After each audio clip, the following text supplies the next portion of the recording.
तू आंसुओं की बुख न कर इस निहाल से।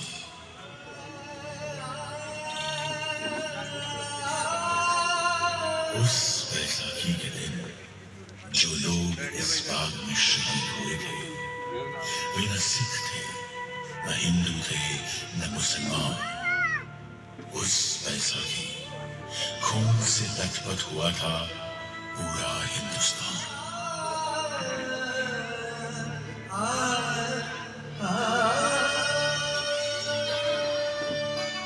वो अमृतसर में 13 अप्रैल 1919 इतवार की एक सुबह थी। पंजाब की धरती पर आने वाले सबसे खूबसूरत दिन की सुबह, जब सारा पंजाब बैसाखी की खुशियां मना रहा था। न जाने कितने लोग हरमिंदर साहब के दर्शन पर और खालसा का स्थापना का दिवस मनाने आए हुए थे। अमृतसर के गली बाजारों में चहल पहल थी।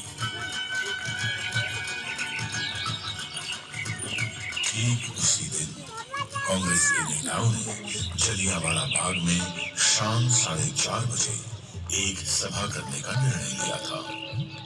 उनका इरादा डॉक्टर सत्यपाल और डॉक्टर किचलू की रिहाई और काले कानून की वापसी की मांग करने का था।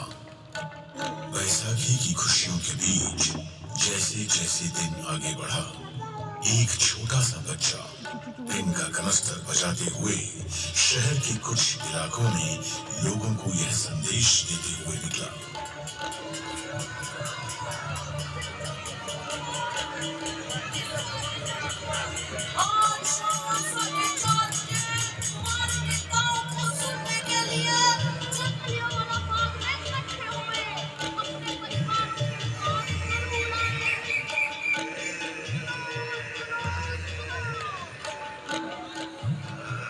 जैसे ही इस बच्चे की मुनादी को बैसाखी मनाते हुए लोगों ने सुना, तो सोचा कि जुल्म का विरोध करना तो कोई जुल्म नहीं है। वीर जी, बात पे आ रहे हो कि नहीं आ रहे हो? हाँ सुना है, सब है। आप चलो, हम बैठे क्या है बस। सुनिए, कोई कानून लगाया सरकार ने। हाँ सुना तो मैंने भी वही। शाम को बाग में पता चल ही जाएगा। वैसे भरजाई जी, आप आ रहे हो ना? आओ, जस्सी को लेके पहुंच जाऊंगी 4:30 बजे। वैसे भी जलियांवाला बाग में तो लोग पहले से ही आपस में खुशियां बांट रहे थे, आराम कर रहे थे। मगर उन मासूम लोगों को यह मालूम नहीं था कि जनरल डायर ने अमृतसर में मार्शल लॉ लगा दिया है। प्रभात फेरियां निकालने और सभाएं करने पर प्रतिबंध लग चुका है, क्योंकि सरकार ने मार्शल लॉ लगाने की कोई मुनादी ही नहीं कराई थी। लगभग दोपहर 12:30 बजे के करीब जनरल डायर को जलियांवाला बाग में होने वाली सभा की जानकारी मिली। सुना है कोई सभा होने वाली है। साहब, बाग में, जलियांवाला बाग में। कब? सुना तो था, यही 4:30 के करीब। ये जरूरत, देखता हूँ सभा को। जनरल डायर, ये वही नाम था जो आगे जाकर अंग्रेज हुकूमत के जुल्म और सितम का सबसे काला अध्याय बनने वाला था। वो अंग्रेज हुकूमत जिसने भारत में इंसाफ के हक में उठने वाली हर आवाज को हर तरह से कुचलने की कोशिश की थी। फिर चाहे वो आवाज गर्जना में उठी हो या शांति में। 1770 में सन्यासियों और फकीरों ने संघर्ष किया, तो सन 1857 में पूरे देश ने एक होकर अंग्रेजों के खिलाफ पहले स्वतंत्रता संग्राम की हुंकार भरी। इस संग्राम की हुंकार को अंग्रेजों ने दबा जरूर दिया था, लेकिन हुंकार जब तक जिंदा हो वो मुंह पर रखी गई हथेली में से भी फूट फूट कर निकलती रहती है।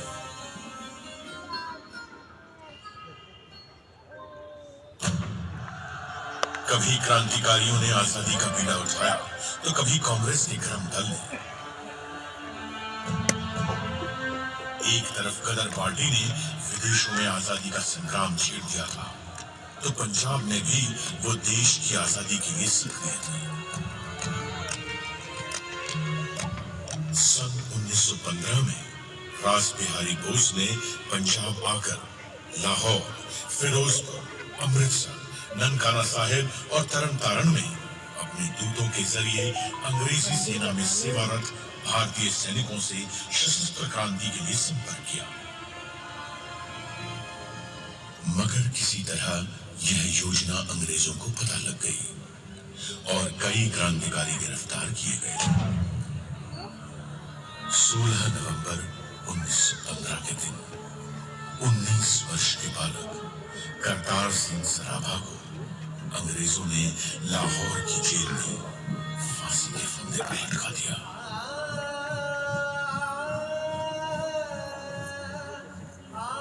सन 1918 में सैन फ्रांसिस्को में गदर दल के सदस्यों पर मुकदमे चलाकर सजाएं दी गईं।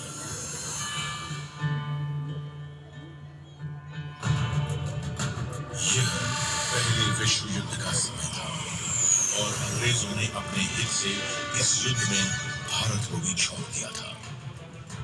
इस युद्ध में अंग्रेजों ने भारत की संपदा, युद्ध सामग्री और सैनिकों का जमकर इस्तेमाल किया और बदले में भारत को क्या मिला? एक काला कानून, रॉलेट एक्ट। आम हिंदुस्तानी की जबान में इस एक्ट को न फकीर, न दलील, न अपील के नाम से जाना जाता था। इस एक्ट के पास होने के बाद पुलिस चाहे जिसकी तलाशी ले सकती थी। बिना कारण किसी को भी 2 साल की सजा दी जा सकती थी। इसके इस्तेमाल से भारतीय अखबारों की कलम तोड़ दी गई। फिर भारत ने इस काले कानून का जवाब दिया सत्याग्रह से। देश भर में इसके विरोध में सभाएं और आंदोलन होने लगे। फिर 30 मार्च 1919 के दिन दिल्ली में 60 निहत्थे लोगों को सरकारी गोलियों से भून दिया गया।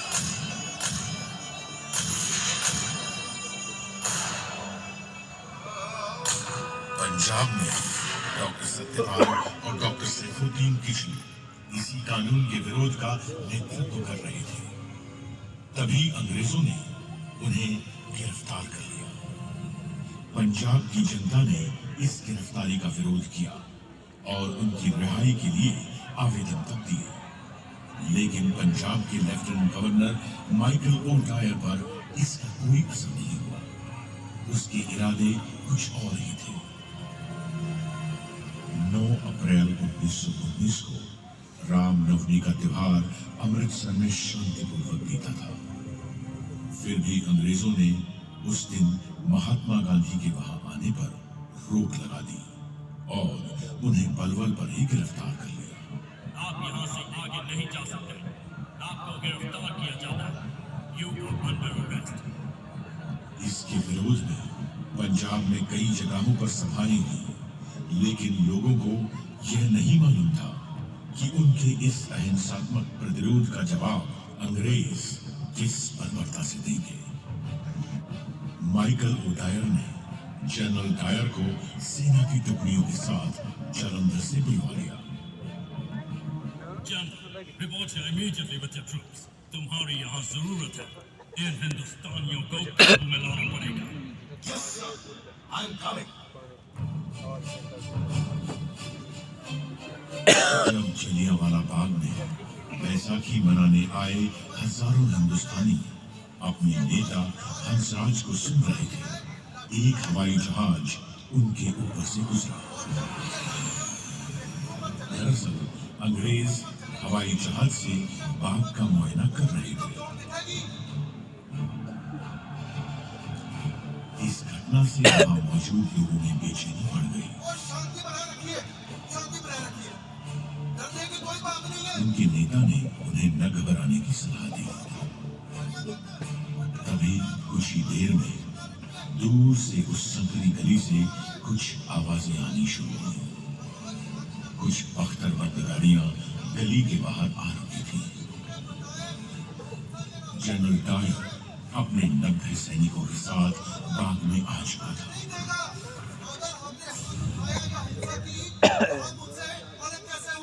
लोगों में कुछ हलचल सी हुई, मगर हंसराज ने उन्हें डरने से मना किया। डरने की कोई बात नहीं है, हम शांति से बात करेंगे।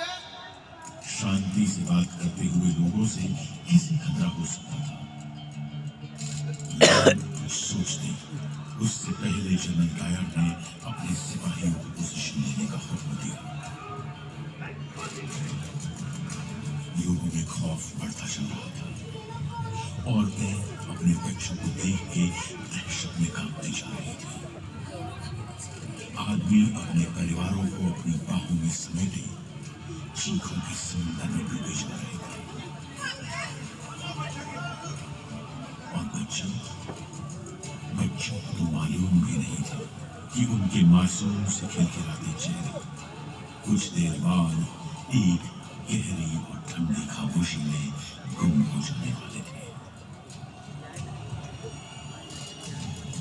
न कोई चेतावनी, न बाग खाली करने की घोषणा, न सभा बंद करने का हुक्म। सीधे एक हुक्म जारी हुआ।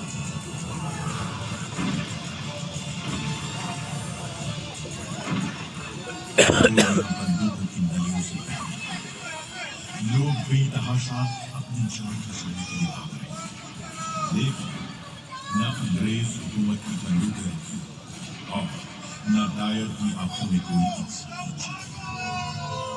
जो गोलियां उन बेगुनाहों के जिस्मों को चीरती हुई दीवारों में धंस गई थी, वो आज भी यहाँ की दीवारों में दफन है। गोलियां चलती रही। अंग्रेजों की गोलियों से जान बचाते हुए उन लोगों के लिए उस दिन एक उम्मीद थी, बाग में मौजूद कुआं। लोग बचते बचाते उस कुएं में गिरने लगे, तो कुछ लोगों ने गोलियों से बचने के लिए उस कुएं में कूदना शुरू किया।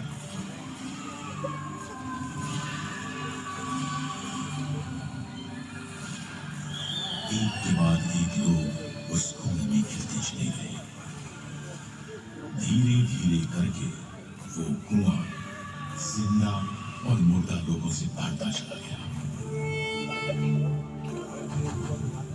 कुआं इंसान की प्यास बुझाता है, लेकिन उस दिन इस कुएं ने शैतान की प्यास बुझाई थी। ये कुआं इस ऐतिहासिक मैदान के बीच में गूंजता हुआ एक काला धब्बा है, जिसमें आज भी उन मासूमों की चीखें गूंज रही हैं। उस दिन जलियांवाला बाग में खूनी जनरल डायर की प्यासी बंदूकें गोलियां खत्म होने तक चलती रही और हिंदुस्तानी शहीद होते रहे। उसे तो यह अफसोस हो रहा था कि गली संकरी होने के कारण वह अपनी मशीन गन वहां तक नहीं ला पाया था।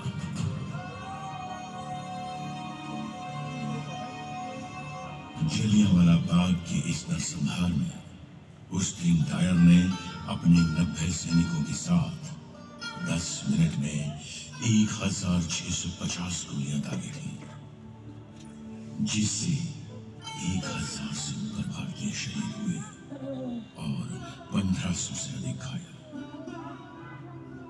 उन दरिंदों ने बच्चों तक को नहीं छोड़ा। उस दिन 15 बच्चों का गोलियों से कत्ल हुआ था। उन बच्चों में से एक बच्चे की उम्र सिर्फ 6 महीने थी। उस दिन मरने वालों में एक बच्चा ऐसा भी था जिसकी उम्र कोई 10 साल रही होगी। उस मरे हुए बच्ची की लाश की गोद में एक लाश और थी, एक 3 साल के बच्चे की लाश। ऐसे ही न जाने कितने घायल लोग अपनों की लाशों के पास लाशों की तरह बैठे हुए थे। बाग में मौजूद एक लाश के पास एक औरत बैठी थी, जो अपने पति की लाश पर विलाप कर रही थी। उस औरत का नाम था रतन देवी।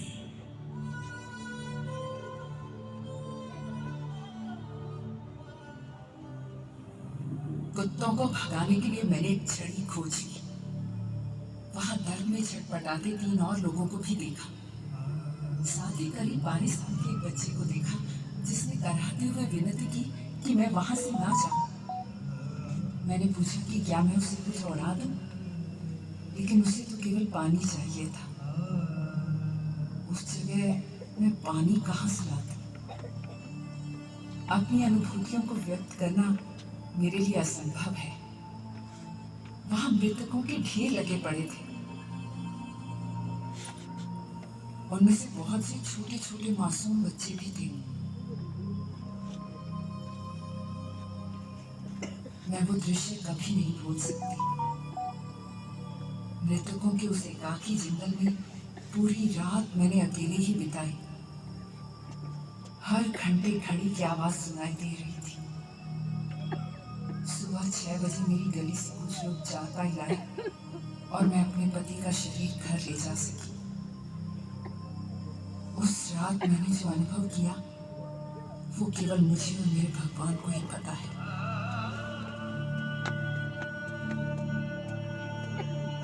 वहां मौजूद मृत शरीरों की और उन पर विलाप कर रहे उनके प्रियजनों की खबर लेने के लिए वहां कोई नहीं था। घायलों का इलाज करने के लिए कोई नहीं था। उन्हें पानी तक पिलाने के लिए कोई नहीं था। आप सोचिए हर उस दर्दनाक माहौल के बारे में जो अगले 24 घंटे तक ऐसा ही रहा। वो दर्द और वो खामोशी जो उस दिन जलियांवाला बाग में पैदा हुई थी, वो खामोशी हिंदुस्तान के सीने में आज तक गूंज रही है।